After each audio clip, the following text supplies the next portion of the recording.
ষাট গম্বুজ মসজিদ বাংলাদেশের বাগেরহাট জেলার একটি ঐতিহাসিক ও বিশ্বখ্যাত মুসলিম স্থাপত্য নিদর্শন।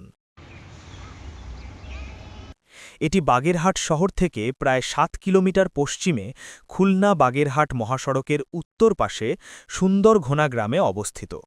মসজিদটির নির্মাণকাল সম্পর্কে সুনির্দিষ্ট শিলালিপি না থাকলেও ধারণা করা হয় পঞ্চদশ শতকে সুলতান নাসির উদ্দিন মাহমুদ শাহের শাসনামলে খানজাহান আলী রহমতুল্লাহ এটি নির্মাণ করেন।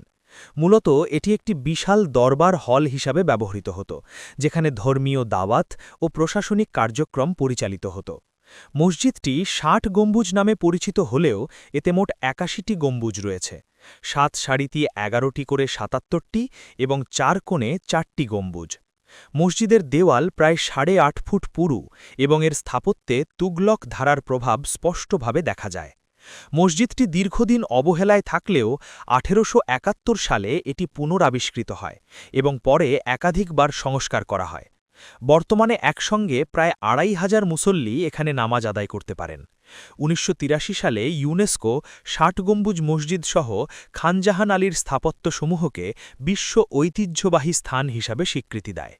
শতাব্দীর পর শতাব্দী ধরে দাঁড়িয়ে থাকা এই মসজিদ আজও বাংলাদেশের ইতিহাস ও ঐতিহ্যের গর্ব।